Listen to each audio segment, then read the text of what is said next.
Hello guys, good morning to all of you. कैसे हैं आप सब लोग? आशा करता हूं कि आप लोग अच्छे होंगे। आज मैं आप लोगों को बताऊंगा कि जरीब से जमीन कैसे नापते हैं। क्योंकि आप लोग देखते होंगे कि ज्यादातर गांव के इलाके में जितने भी अमीन होते हैं या पटवारी होता है या लेखपाल होता है, जमीन की जो पैमाइश करता है वो ज्यादातर जरीब से करता है। आप लोग देखते होंगे उसके पास एक जरीब रहता है जिसमें 100 कड़ी होता है। उस जरीब से जमीन की पैमाइश करता है। तो आज मैं आप लोगों को बताऊंगा कि जरीब से जमीन को कैसे नापते हैं। वो आज मैं आप लोगों को बताऊंगा और सिखाऊंगा। मैं गारंटी देता हूं कि आप लोग इस वीडियो को लास्ट तक देख लेंगे तो आप लोग अच्छे से समझ जाएंगे कि जरीब से जमीन को कैसे नापते हैं। तो चलिए हम लोग शुरू करते हैं और समझते हैं। आप लोग देख सकते हैं यहाँ लिखा हुआ है कि जरीब से जमीन कैसे नापते हैं।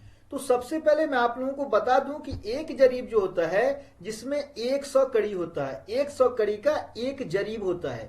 अगर मैं फीट की बात करूं तो 66 फीट का जो है वो एक जरीब होता है। मैं आप लोगों को एक प्लॉट का एग्जाम्पल लेके बताऊंगा कि जमीन को कैसे नापते हैं। तो मेरे पास एक आयताकार प्लॉट है जैसा कि आप लोग देख रहे हैं, जिसकी लंबाई 200 कड़ी है। दूसरी ओर लंबाई जो है वो 206 कड़ी है। अगर मैं चौड़ाई की बात करूं तो 62 कड़ी है और दूसरी ओर चौड़ाई कितनी है? 60 कड़ी। अब क्या है कि इस प्लॉट का रकबा हम लोगों को निकालना है। तो सबसे पहले हम लोगों को समझना होगा कि आमने सामने की जो लंबाई है वो अलग अलग है और आमने सामने की चौड़ाई जो है वो अलग अलग है। तो इस सिचुएशन में क्या करते हैं कि हम लोग आमने सामने की जो लंबाई है उसका एवरेज निकालते हैं और आमने सामने की जो चौड़ाई है उसका एवरेज निकालते हैं। तो एवरेज कैसे निकालते हैं? जो आमने सामने की लंबाई है उसको जोड़ के 2 से भाग दे देते हैं। उसके बाद आमने सामने की जो चौड़ाई है उसको जोड़ के 2 से भाग दे देते हैं। तो लंबाई का भी एवरेज निकल जाता है और चौड़ाई का भी एवरेज निकल जाता है। तो चलिए हम लोग आगे समझते हैं कि एवरेज कैसे निकालते हैं। तो आप लोग देख सकते हैं यहाँ लिखा हुआ है कि लंबाई का औसत, एवरेज को हिंदी में औसत कहते हैं। तो आप लोगों को कंफ्यूज नहीं होना है।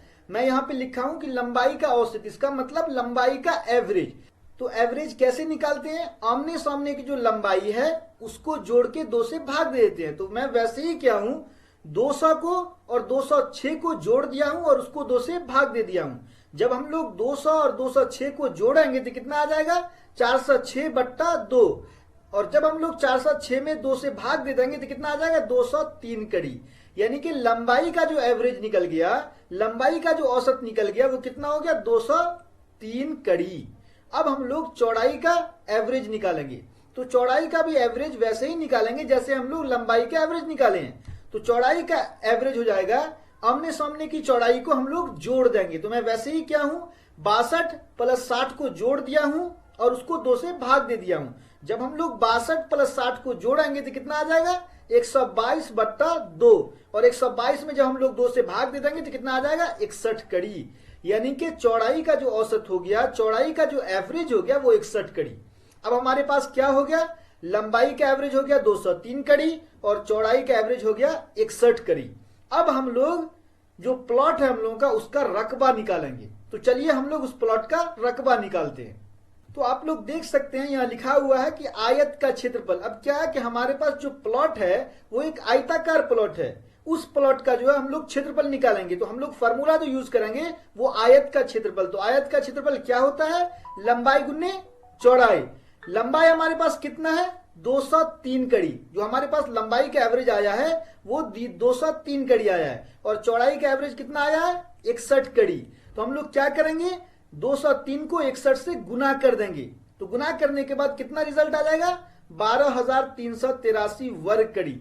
यानी कि जिस प्लॉट की हम लोग पैमाइश कर रहे हैं उसका जो क्षेत्रफल आ गया वो 12,383 वर्ग कड़ी आ गया। अब मैं आप लोगों को यह बताऊंगा कि ये जो रकबा आया है, ये जो क्षेत्रफल आया है 12,383 वर्ग कड़ी, इसको हम लोग धूर, कट्ठा और बीघा में कैसे बदलेंगे। तो चलिए हम लोग आगे सीखते हैं। तो आप लोग देख सकते हैं यहाँ एक नोट लिखा हुआ है। ये बहुत इंपॉर्टेंट इंफॉर्मेशन है, इस चीज को आपको हमेशा याद रखना है। वो ये है कि धूर, कट्ठा और बीघा का मान लग्गा या लाठा पे निर्भर करता है। जब भी हम लोग जमीन का रकबा धूर, कट्ठा और बीघा में निकालेंगे तो हम लोगों को ये चीज जानना होगा, जिस भी एरिया में हम जमीन की पैमाइश कर रहे हैं उस एरिया में ये पता करना होगा कि उस एरिया में कितने हाथ का लग्गा चलता है, क्योंकि धूर, कट्ठा और बीघा का मान जो है वो लग्गा या लाठा पे निर्भर करता है। लग्गा को बहुत सारी जगह लाठा भी बोलते हैं और गट्ठा भी बोलते हैं, तो आप लोगों को कंफ्यूज नहीं होना, ये सारी चीजें सेम है, लग्गा, लाठा और गट्ठा। तो जब भी आप जमीन की पैमाइश करते हैं और उसका रकबा धूर, कट्ठा और बीघा में निकालते हैं, तो सबसे पहले आप लोग ये समझ लीजिएगा कि उस एरिया में कितने हाथ का लग्गा चलता है, क्योंकि धूर, कट्ठा और बीघा का मान जो है वो लग्गा या लाठा पे निर्भर करता है। और हर एक इलाका में जो लग्गा की लंबाई होती है वो अलग अलग होती है, ये सेम नहीं होता है कि कहीं पर 7.5 हाथ का होता है, कहीं पे 6 हाथ का होता है, कहीं पे 10 हाथ का होता है, कहीं पे 4 हाथ का होता है, कहीं पे 5 हाथ का होता है, कहीं पे 5.5 हाथ का होता है। तो आप लोगों को ये चीज जान लेना है कि उस एरिया में कितनी हाथ का लग्गा चलता है। अभी जो मेरे पास रकबा है 12,383 वर्ग कड़ी, जिस प्लॉट की हम लोग पैमाइश कर रहे हैं, उस प्लॉट का जो रकबा हम लोग निकालेंगे धूर, कट्ठा, बीघा में, उसके लिए मैं जो वैल्यू लिया हूं लग्गा का वो 6.5 हाथ का लग्गा लिया हूं। जो मैं लग्गा लिया हूं एग्जाम्पल के लिए वो 6.5 हाथ का लग्गा लिया हूं। आप लोग देख सकते हैं यहाँ लिखा हुआ है कि एक लग्गा या लाठा बराबर 6.5 हाथ। मैं ये एग्जाम्पल के लिए लिया हूं, आप लोगों के एरिया में जितने हाथ का लग्गा होगा आपको उतनी हाथ का लग्गा लेना है। समझ गए होंगे आप लोग। अब क्या है कि हम लोगों को धूर में कन्वर्ट करना है। जो हमारे पास रकबा आया है प्लॉट का 12,383 वर्ग कड़ी, उसको हम लोगों को धूर में कन्वर्ट करना है। तो धूर का फॉर्मूला क्या होता है, एक धूर बराबर एक लग्गा या लाठा का स्क्वायर होता है। यानी कि एक लग्गा या लाठा अगर आप चारों तरफ से जमीन ले लेते हैं तो वो एक धूर कहलाता है। चाहे लग्गा की लंबाई 6 हाथ हो, 7 हाथ हो, 6.5 हाथ हो, 5 हाथ हो, 4 हाथ हो, 10 हाथ हो, लग्गा की लंबाई जो भी हो, लेकिन एक धूर जो होता है वो एक लग्गा जो है आप चारों तरफ से ले लेते हैं तो वो एक धूर कहलाता है। तो हम लोग क्या लिख सकते हैं, जो फॉर्मूला है एक धूर बराबर एक लग्गा या लाठा का स्क्वायर, तो हम लोग लिख सकते हैं कि हमारे पास जो लग्गा की लंबाई कितनी है 6.5 हाथ, तो हम लोग लिख सकते हैं 6.5 हाथ का स्क्वायर, यानी कि 6.5 हाथ का स्क्वायर। अब क्या है कि एक हाथ जो होता है वो 2.272 कड़ी होता है। अगर मैं फीट की बात करूं तो वो 1.5 फीट का एक हाथ होता है। अगर मैं इंच की बात करूं तो 18 इंच का जो है एक हाथ होता है। तो हम लोग लिख सकते हैं 6.5 गुन्ने एक हाथ कितना होता है 2.272 कड़ी, उसका स्क्वायर कर सकते हैं हम लोग। जब हम लोग 6.5 को 2.272 कड़ी से जब गुना करेंगे तो कितना आ जाएगा 14.768 का स्क्वायर।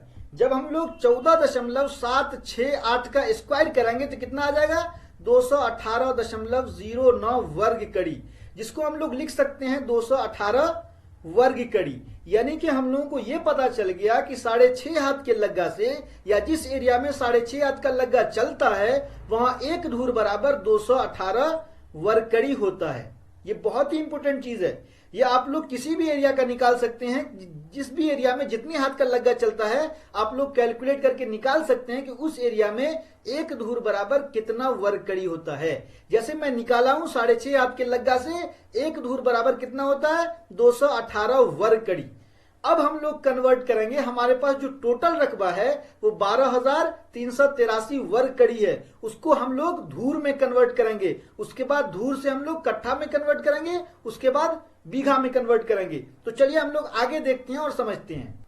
तो आप लोग देख सकते हैं यहाँ लिखा हुआ है कुल रकबा प्लॉट का कितना है 12,383 वर्ग कड़ी, और एक धूर कितना वर्ग कड़ी का होता है 218 वर्ग कड़ी का।